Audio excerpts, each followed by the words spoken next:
Kyle Morrison stood in the massive chamber and felt small. The walls around him glowed with strange lights that pulsed like a heartbeat. The ceiling stretched so high above that he could barely see it in the dim glow. He had been in this room before many times over the past 3 years, but today felt different. Today felt final. He was an ambassador, a man trained to find common ground between different people, different worlds, different ways of thinking. For 3 long years he had done his job well. He had smiled when he wanted to frown. He had bowed when he wanted to stand tall. He had given away things that hurt to give, all because Earth needed peace. All because the people back home believed that war could be avoided if they just tried hard enough. The Valthene Empire controlled half the known galaxy. Their ships were everywhere. Their soldiers were strong. Their technology was advanced. When they had first made contact with humanity, the message had been clear. Submit or face destruction. But Earth had asked for time. Earth had asked for a chance to prove they could coexist peacefully. And the Valthene had agreed, but only because they were curious. They wanted to see what humans would offer. They wanted to see how much they could take, so Kyle had negotiated. He had given them mining rights to the Kepler Belt, a region of space rich with resources that humanity needed. He had relocated 12 human colonies, forcing thousands of families to leave their homes and start over somewhere new. He had handed over terraforming technology that had taken Earth scientists 50 years to develop. Each concession had been painful. Each one had been approved by the government back home because they believed it was better than war. Now Kyle looked up at the Valthene Council, 7 tall figures seated on platforms that made them tower over him. Their skin was dark and smooth like polished stone. Their eyes glowed with an inner light. The lead counselor, the one who spoke for all of them, leaned forward. When it spoke, its voice was deep and harsh like rocks grinding together. The counselor said that humanity was weak. It said that every gift, every concession, every compromise proved that humans had no strength. It said that the Valthene accepted everything Kyle had offered, but they did not see humans as equals. They saw humans as subjects waiting to be conquered. The counselor said that Earth had 1 week to surrender completely, or the Valthene would begin destroying human colonies one by one. Kyle felt something cold settle in his chest. It was not fear exactly. It was understanding. A terrible, clear understanding that everything he had worked for had been a waste. The Valthene had never wanted peace. They had been using the negotiations to study humanity, to learn their weaknesses, to prepare for conquest. Every gift had been seen as tribute. Every compromise had been seen as surrender. He had tried to warn the government. He had sent reports saying that the Valthene did not respect diplomacy.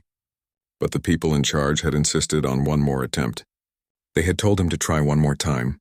They had believed that peace was always possible if both sides just talked long enough. Now Kyle knew they had been wrong. Kyle took a slow breath and let it out.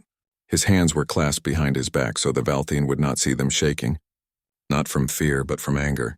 3 years of his life spent bowing to creatures who saw him as nothing. 3 years of watching human dignity stripped away piece by piece. 3 years of hoping for peace while the other side prepared for war. He looked up at the counselor and spoke in a quiet voice. He said he understood. He said he had one final message to send to his government. The counselor waved a hand dismissively and told him to make it brief. It said that Earth would surrender within the week or face destruction. Kyle nodded slowly. He activated the neural implant in his brain, a small device that connected him directly to communication systems. The signal it sent was special, designed to bypass any monitoring or interference. It used quantum entanglement to transmit instantly across any distance. Whatever he said now would reach Earth in real time, and the Valthene would never know what he had said until it was too late. Kyle began his message. He identified himself and stated that this was his final diplomatic report. He said that the Valthene Empire had rejected all peace terms and issued an ultimatum for humanity to surrender unconditionally. He said that his assessment was clear.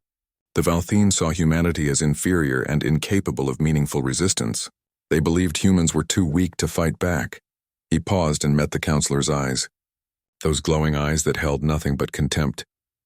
Kyle felt his anger crystallize into something harder, something colder. He had tried peace. Earth had tried peace. They had given everything they could give, and it had meant nothing. Kyle spoke again, his voice still quiet but carrying clearly through the chamber. He said that humanity had attempted peace. He said that now it was time to show the Valthine the other side of humanity. He gave an authorization code, a long string of letters and numbers that unlocked something that had been waiting, ready, prepared for this exact moment. He said the words that would change everything. Execute Protocol Hammerfall. The counselor's expression shifted. The contempt faded, replaced by curiosity. It asked what this protocol was. What did those words mean? Kyle smiled, and it was not a warm smile. It was the smile of a man who had been pushed too far and was no longer afraid of what came next. He told the counselor that they were about to find out. He explained that humanity had two faces. For 3 years, the Valthine had been negotiating with diplomats, scientists, and peacekeepers. That was humanity's first face. The face that builds, that hopes, that tries to find common ground with others. That was the face that believed every problem could be solved through talking and compromise. Kyle turned to leave. His security detail, 4 armed soldiers who had stood silently throughout the meeting, moved to surround him. They began walking toward the exit. Kyle kept talking, his voice carrying back to the council. He said that humanity had another face. One that had been forged over 10,000 years of warfare. One that had conquered Earth itself through blood and fire before humans ever reached the stars. One that had learned every possible way to fight, to kill, to destroy. One that had developed weapons capable of wiping out all life on a planet. One that had refined the art of war through countless conflicts, each one teaching new lessons, each one making humans better at fighting. He reached the doorway and paused.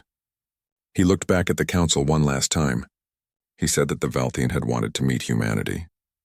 He congratulated them. He told them they were about to meet all of humanity, both faces, everything that humans were capable of when they stopped trying to be peaceful and started trying to win. Then Kyle walked out of the chamber. Behind him, he could hear the counselors beginning to talk among themselves, their voices rising in concern. They were starting to realize that something had changed. They were starting to understand that they had made a mistake, but it was too late. The message had been sent. The order had been given, and across human space, ships that had been sleeping were waking up. Weapons that had been stored were being loaded. Soldiers who had been waiting were being called to duty. Kyle walked through the corridors of the Valthine station with his security team. None of them spoke. They all knew what was coming. They had all been briefed on Protocol Hammerfall. They knew that within hours the galaxy would see what humanity was truly capable of when forced to fight, and they knew that the Valthine, who had mistaken patience for weakness, were about to learn a very hard lesson about the species they had underestimated. Sophie Grant stood on the bridge of her ship and watched the screens light up one by one. Each light represented a warship coming back to life after years of silence. Hundreds of ships across human territory were waking up, their engines starting, their weapons charging, their crews reporting for duty. It was the largest military mobilization in human history, and it was happening because one species had pushed humanity too far. Sophie was an admiral, one of the highest-ranking military officers in the human fleet. She had commanded warships for 30 years. She had fought in the border wars, brutal conflicts between human colonies that had taught everyone involved just how deadly space combat could be. Then peace had come and ships like hers had been put into storage. The government had called it retirement. Sophie had called it waiting, because she knew that peace never lasted forever. Her ship was called the Retribution, a massive battleship that carried enough firepower to level a city. It had been mothballed for 12 years, sitting in a depot with a skeleton crew keeping it maintained. Now it was fully operational again, and Sophie was back in command. Around her, the bridge crew worked at their stations with quiet efficiency. They were all veterans, people who had served with her before and had answered the recall without hesitation. Lieutenant Jake Patterson looked up from his console. He was the tactical officer, responsible for tracking all the ships and coordinating their movements. He reported that all fleets were showing ready status. Every ship that had been called back was now operational. Every crew member had reported to their station. The human military machine was ready to move. Sophie nodded and asked about the Forge Worlds. These were industrial planets dedicated entirely to manufacturing. In peacetime, they made civilian goods, but every factory had the ability to switch to military production at a moment's notice. Commander Lisa Chen answered from the engineering station. She said that industrial output had tripled in the last 6 hours. Every factory was now working around the clock making weapons, ammunition, armor plating, and all the supplies an army needed to fight. Sophie pulled up the production numbers on her personal screen. The statistics were impressive and frightening at the same time. Millions of missiles being assembled, thousands of combat drones rolling off assembly lines, enough supplies to wage war for years if necessary. This was something the Valthine did not understand about humanity. They thought humans were soft because they pursued peace. They did not realize that behind every diplomat stood factories that could churn out weapons. Behind every factory stood soldiers ready to use those weapons. And behind every soldier stood the determination of an entire species. The communications officer announced an incoming transmission from Fleet Command. It was Admiral Clark Henderson, the man in charge of all human military forces. His face appeared on the main screen, weathered and tired but with eyes that were sharp and focused. He had been retired too, called back to service just like everyone else. Henderson greeted Sophie by her first name. They had known each other for decades, had fought together in the old wars. He told her that her battle group was being designated First Strike Force. She would lead the vanguard, the first wave of ships that would hit the enemy. It was a position of honor and of danger. The first ships into battle always took the heaviest casualties. Sophie asked about the rules of engagement. This was important. Rules of engagement determined what targets were legitimate, what tactics were acceptable, what lines could not be crossed. Henderson's expression became hard. He said that the Valthine wanted war, so humanity would give them war. Total war doctrine was now in effect. That meant targeting not just military forces but also industrial capacity, supply chains, communications networks, anything that helped the enemy fight. Sophie had to ask about civilian casualties. It was a question that had to be asked, even though she suspected she knew the answer. Henderson said to avoid them where possible, but that mission completion took priority. The Valthine had made it clear they saw humans as subjects to be conquered. Humanity would show them the cost of that arrogance. He said that humans were the only species that had domesticated wolves, split atoms, and reached their own moon within 10,000 years of discovering agriculture. The Valthine were about to learn what that meant. Sophie saluted and said her battle group would be ready to jump in 6 hours. Henderson's image disappeared from the screen. Sophie stood there for a moment, thinking about what was coming. She had fought before. She knew what war looked like. She knew that people would die, ships would be destroyed, worlds might be scarred. But she also knew that sometimes there was no choice. Sometimes the only way to achieve peace was to fight so hard that the other side never wanted to fight again. She activated the shipwide communication system so her voice would reach every crew member on the Retribution. She told them that for 3 years humanity had pursued peace. They had compromised, negotiated, and given ground in the hopes of avoiding bloodshed. The Valthine had answered those efforts with contempt and threats of annihilation. She paused to let that sink in, then she continued. She said that if the Valthine wanted war, humanity would give them war like they had never imagined. Humans would show them what it meant to fight a species that had conquered its own world before reaching the stars. Every shipyard the Valthine built would be destroyed. Every fleet they assembled would be scattered. Every world they held would be liberated. The Valthine wanted to see the other side of humanity. Now they would get their wish. She ordered everyone to their stations and said they would go to battle stations in 5 hours. The crew responded with a chorus of acknowledgments. Sophie could feel the mood on the ship change. These were professionals who had been trained for war. They had been waiting, keeping their skills sharp, knowing this day might come. Now it had, and they were ready. Sophie walked to the front of the bridge and looked out at the stars. Out there, the Valthine Empire stretched across thousands of light years. They had been expanding for 2 centuries, conquering species after species. They thought they were invincible. They thought humans were just another weak species to be absorbed. They were wrong. Humanity had spent 10,000 years fighting. Tribes against tribes, kingdoms against kingdoms, nations against nations. They had developed every kind of weapon imaginable. They had refined every tactic, studied every strategy, learned from every defeat. And when they finally united and reached the stars, they brought all that knowledge with them. For a century they had tried to be peaceful explorers. But underneath that peaceful exterior was a warrior species that had never forgotten how to fight. Sophie thought about Protocol Hammerfall, the plan that was now being executed across human space. It was named after an ancient weapon used to break down fortress walls through overwhelming force. That was exactly what humanity was about to do. They would hit the Valthine with such overwhelming force that resistance would be futile. They would strike so hard and so fast that the enemy would have no time to recover. The bridge crew worked quietly, running final checks on all systems. Weapons were loaded.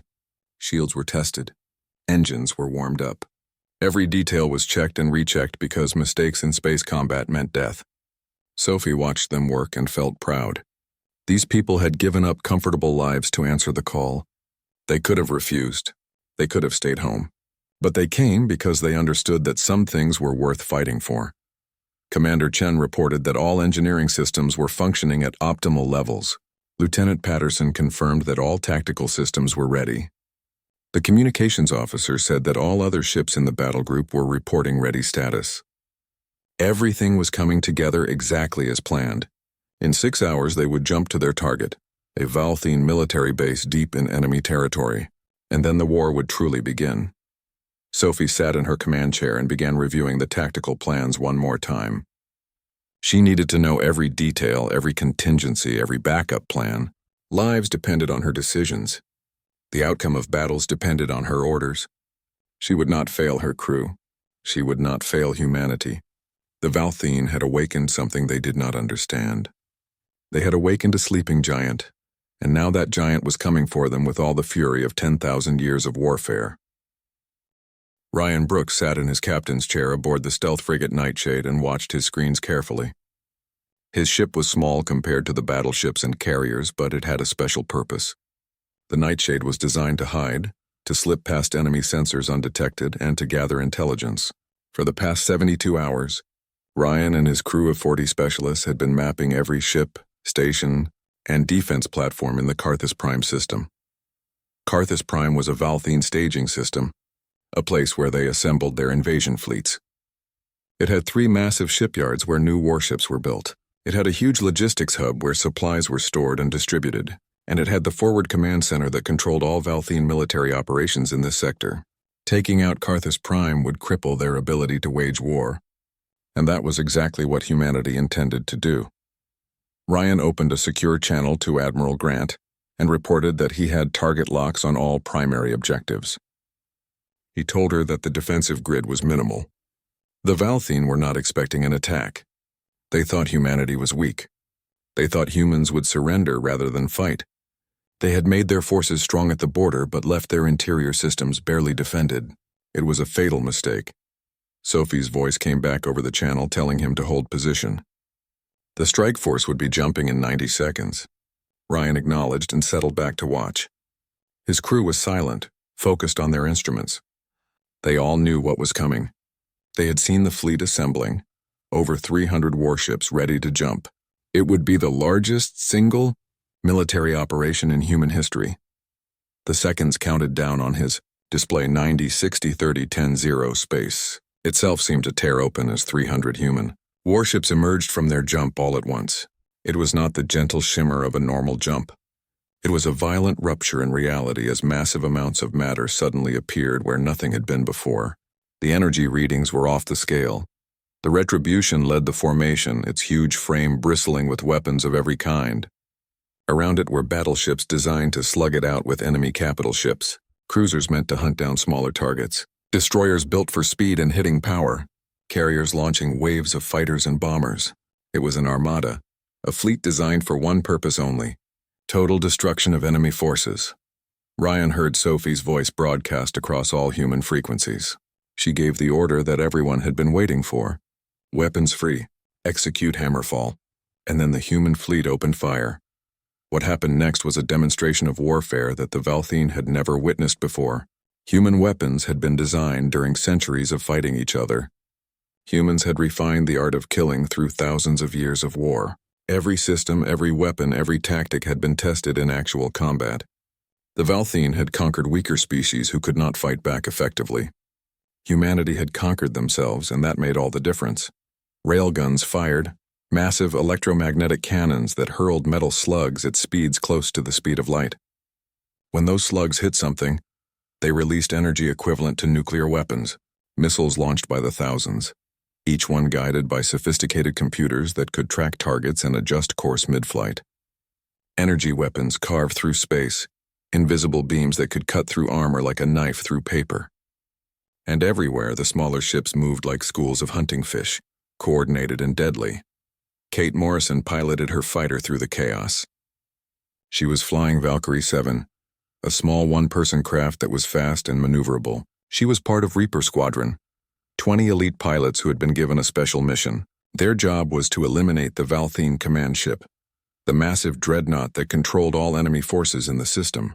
Take out the command ship and the rest of the fleet would be blind and confused. Kate reported that she had visual on the target. The command ship was huge, 10 times larger than any human vessel. It bristled with defense turrets, weapons designed to shoot down small craft like hers. Getting close to it would be dangerous. Getting close enough to attack would be nearly suicidal. But that was what Reaper Squadron trained for. They were the best fighter pilots humanity had, and they knew it. Squadron leader Daniel Cross ordered all Reapers to go weapons hot. He said they would go in fast and hard. Then he shouted the battle cry that human soldiers had used for centuries. For Earth. The entire squadron echoed it back. For Earth. It was more than just words. It was a reminder of what they were fighting for. Their home, their families, their right to exist without being conquered. 20 fighters dove at the Valthene dreadnought like birds of prey striking. The command ship's defenses opened fire immediately.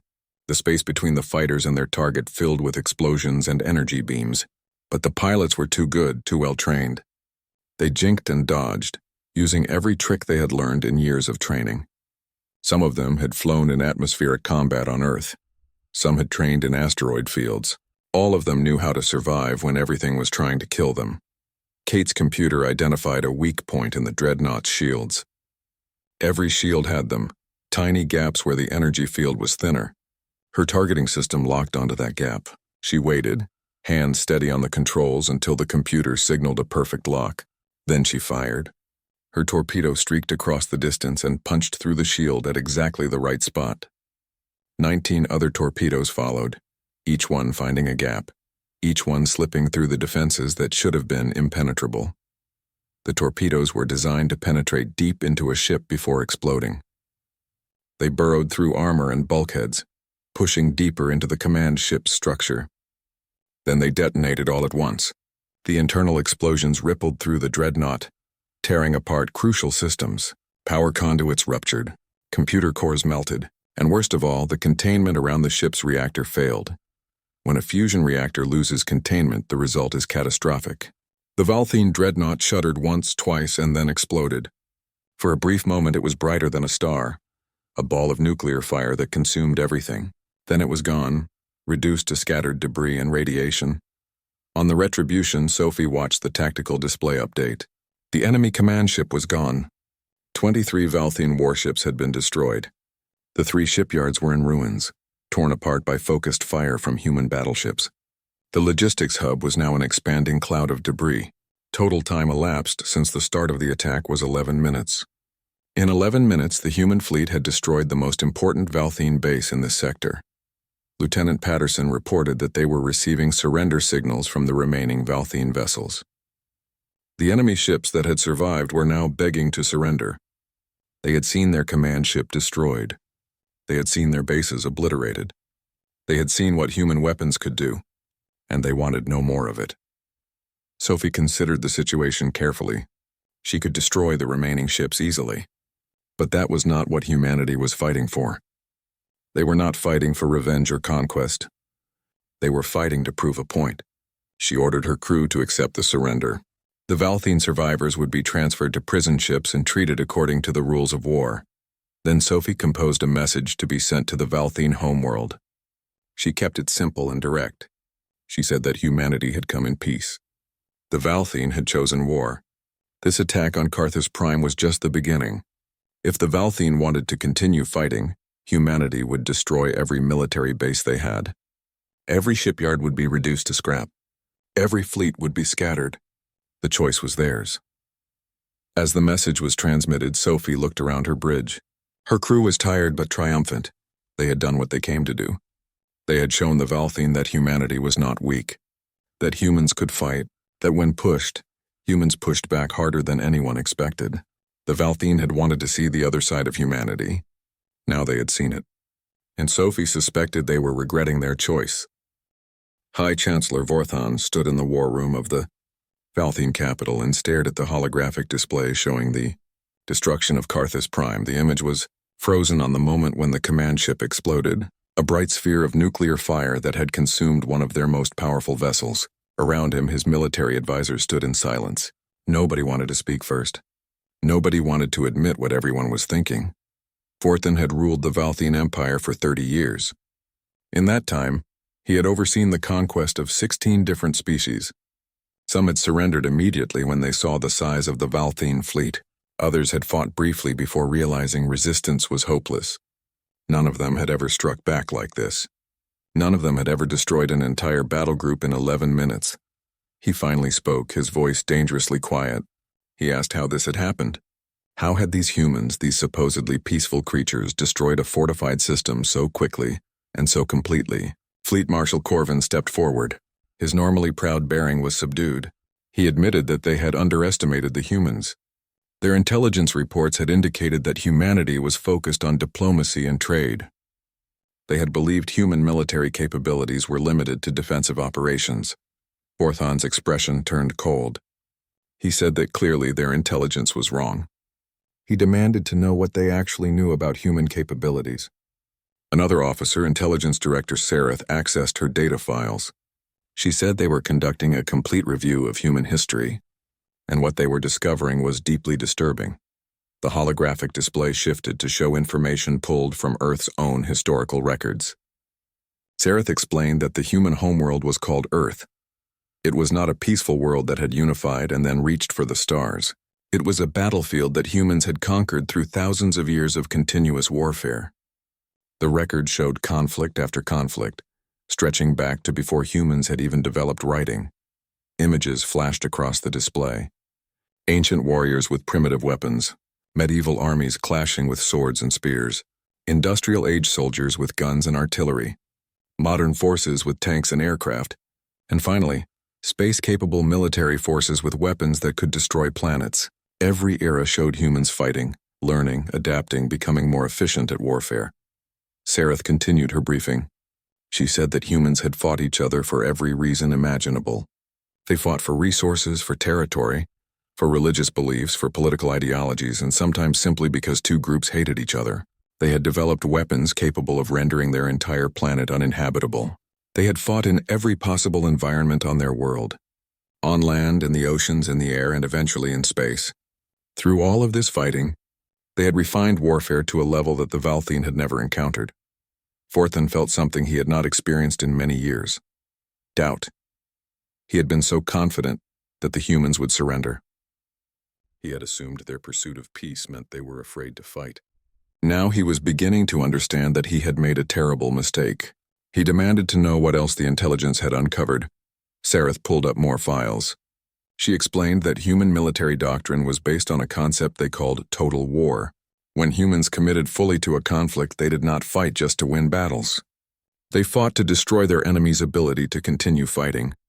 They targeted military forces, but they also targeted factories, supply lines, transportation networks, and communication systems. They did not seek to defeat an army. They sought to break the will of an entire civilization to resist. She brought up intercepted human communications. The humans were calling their operation Hammerfall.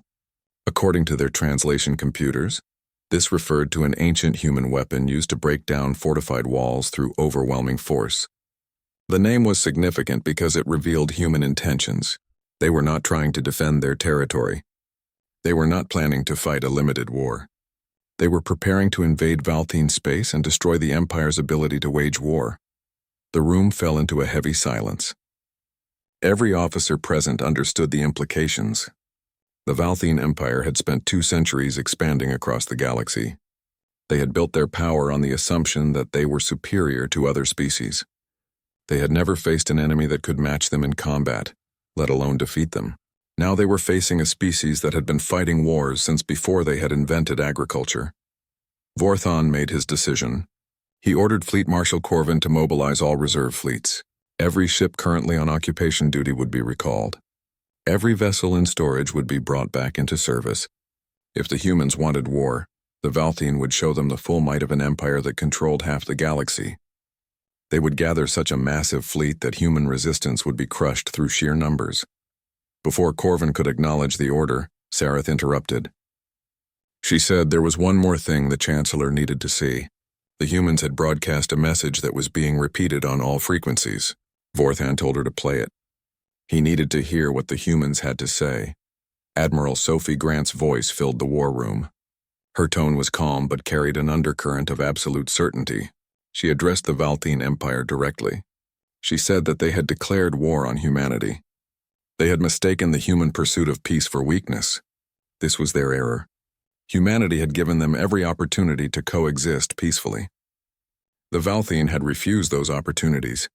Now they would learn what it meant to fight a species that had conquered its own world before reaching the stars. The message continued. Every shipyard the Valthine built would be destroyed. Every fleet they assembled would be scattered. Every world they held would be liberated.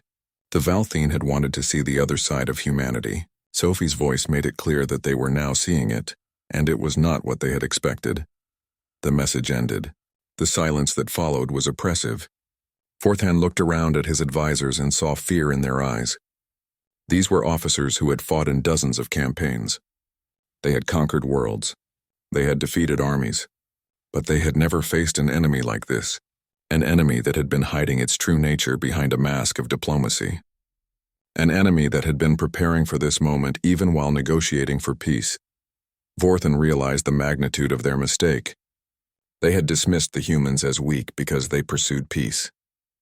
They had not understood that peace was a choice humans made, not a limitation imposed by lack of capability. And now that the humans had chosen war instead, the Valthine were facing something they had never encountered before, a species that had spent 10,000 years learning how to fight and win. Sareth pulled up more data. Reports were coming in from other systems.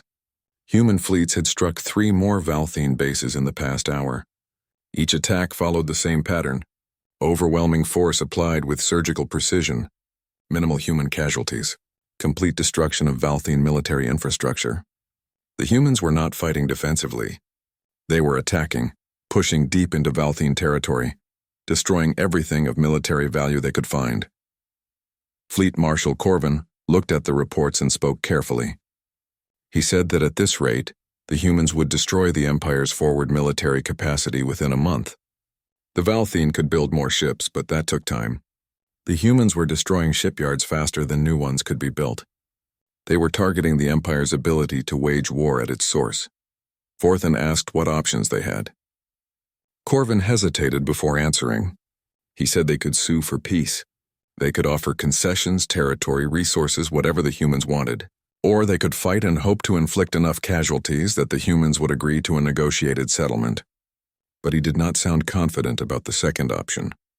Vorthan stood in silence, staring at the holographic display. It now showed a map of the galaxy with red markers indicating destroyed Valthine bases. There were already 4 markers, and more were appearing as new reports came in. The humans had unleashed something terrible, and it was sweeping through Valthine space like a storm that the Valthine themselves had called down through their arrogance. 6 months had passed since Kyle Morrison had stood in the Valthine Council chamber and authorized Protocol Hammerfall. Now he stood in that same chamber again, but everything was different. The walls no longer pulsed with arrogant light. Many of the council seats were empty, their former occupants killed during the war that the Valthine had started. The air itself felt different, heavy with defeat and resignation. The lead counselor who had dismissed humanity so contemptuously was dead. He had been killed when human forces struck the Valthine capital world in a precision attack that destroyed their central military command. In his place sat Counselor Therax, a younger Valthine whose expression held none of the arrogance that had defined the previous council. Therax looked tired and defeated, like someone who had learned a hard lesson and paid a terrible price for it. Therax addressed Kyle formally as Ambassador Morrison. The title was spoken with genuine respect now, not the mocking tone it had carried before. He said that the Valthine wished to discuss terms of peace. Kyle listened without expression, and then placed a data tablet on the table between them. He said these were humanity's terms. They were not negotiable. There would be no debate, no compromise, no discussion. The Valthene would accept them, or the war would continue. The terms were simple but devastating. Complete demilitarization of all Valthene fleets. Every warship would be decommissioned. Every weapon system would be dismantled. The Valthene would be allowed only minimal defense forces to maintain order on their own worlds. They would pay reparations to all the species they had conquered. Every world they had occupied would be freed. And most importantly, they would formally recognize the sovereignty of humanity and every other free species in the galaxy. Therax reviewed the terms on his own data device. His expression grew more pained with each line he read. He finally looked up and said that these terms would reduce the Valthene Empire to a shadow of what it had been. The empire that had controlled half the galaxy for 2 centuries would effectively cease to exist. Kyle agreed without sympathy. Yes, he said, but they would still exist. That was more mercy than the Valthene had planned to show humanity. Kyle leaned forward and spoke in a hard voice. He told Therax exactly what had happened over the past 6 months. Human forces had destroyed 78% of Valthene military infrastructure. They had liberated 42 different species from Valthene occupation. They had blockaded the Valthene core worlds and cut off all supply lines. The Valthene military no longer had the capacity to wage war. Their shipyards were destroyed. Their fleets were scattered or captured. Their bases were in ruins, Kyle continued. He said that humanity could finish this war immediately if they chose to. Human forces had the capability to reduce the Valthene homeworld to radioactive ash. They could eliminate the Valthene species entirely. But humanity did not want that. Humans had wanted peace 6 months ago. They still wanted peace now. But it would be peace on human terms. Terms that ensured the Valthene could never threaten another species again. At that moment, Admiral Sophie Grant entered the chamber. She was flanked by human Marines in full combat armor. Over the past 6 months, Sophie had earned a reputation among the Valthene. They called her the Iron Admiral. She had commanded every major operation of the war. She had never lost a battle. Her forces struck with overwhelming power and surgical precision. The Valthene military feared her more than they feared anyone else. Sophie greeted Therax formally. She said she was there to offer the Valthene a choice. They could accept the terms Kyle had presented. If they did, humanity would help them rebuild their worlds. Trade relations would be established. Technology and knowledge would be shared, but the Valthene Empire would end today. The age of Valthene expansion and conquest was over forever. Therax asked what would happen if they refused. His tone suggested he already knew the answer but needed to hear it stated clearly. Sophie's expression did not change. She said that if the Valthene refused, the war would continue. Human forces would not stop until the Valthene Empire was nothing but a memory. The Valthene species would learn humility through ashes and ruins. They had seen what humanity could do in 6 months. She suggested they not force humanity to show them what could be done in 6 more. Therax looked at the other counselors who remained. There were only 3 others present. The rest were dead or had fled. One by one, the remaining counselors nodded. The pride that had defined the Valthene Empire for centuries had been shattered. It had been broken on the anvil of human warfare, hammered into pieces by a species they had underestimated so completely. Therax spoke quietly. He said that the Valthene Council accepted humanity's terms. They had no choice. To continue fighting would mean extinction. Kyle produced formal treaty documents that had been prepared in advance. As Therax and the other counselors signed, Kyle reflected on the cost of this peace. Millions had died in the conflict. Entire worlds bore the scars of battle. Cities had been destroyed. Fleets had been annihilated. All because one species had mistaken patience for weakness. The signing took less than an hour. When it was done, the Valthene Empire officially ceased to exist. The conquered species would be freed. The military forces would be dismantled. Reparations would be paid. And the galaxy would know that humanity could not be pushed around, that humans would pursue peace as long as possible. But when forced to fight, they fought to win decisively.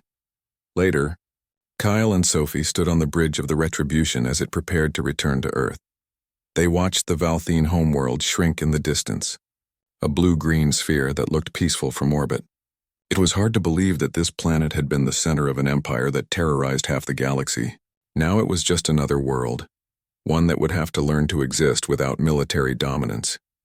Kyle asked Sophie if she thought the Valthene had learned their lesson. Sophie considered the question carefully before answering. She said she thought the Valthene had learned that humanity does not seek war. Humans prefer peace, prefer building and exploring and learning. But when war is forced upon them, humans fight with everything they have. They fight to win completely. And they fight to ensure that the peace that follows is strong enough to last for generations. Kyle said it sounded like she was quoting something. Sophie smiled faintly. She said it was something her grandfather used to say. He had been a soldier in the resource wars, back when humans still fought each other over water and minerals. He used to say that the purpose of war was peace, not conquest, not glory, not revenge, just peace. And sometimes the only way to achieve lasting peace was to win so decisively that nobody ever questioned the terms again. Kyle thought about the transmission he had sent 6 months ago. The words that had started everything. We attempted peace. Now you will face the other side of humanity. Those words had carried across space as both a warning and a promise. A warning that humanity's peaceful nature should not be mistaken for inability to fight. A promise that when pushed, humans would push back harder than anyone expected. Kyle spoke his thoughts aloud. He said the galaxy would remember what happened here. Not just the Valthene, but every species that had been watching. They would remember that humanity offered peace first and war second. They would remember that humans tried every diplomatic option before resorting to violence. But they would also remember that when violence became necessary, humans were terrifyingly good at it. Sophie agreed. She said it was good that they would remember. Let the galaxy know what humanity truly was. Not conquerors seeking to dominate others, not warriors looking for glory, but builders and explorers and diplomats who would defend themselves with absolute determination when threatened, species that understood both peace and war, and knew when each was necessary. The Retribution's engines powered up for the jump back to Earth. Kyle stood at the window and watched the stars. Humanity had reached those stars with hope and wonder. They had gone looking for friends among the endless night. But they had also brought with them the lessons of 10,000 years of warfare. They had brought advanced weapons and refined tactics and an unbreakable will to survive.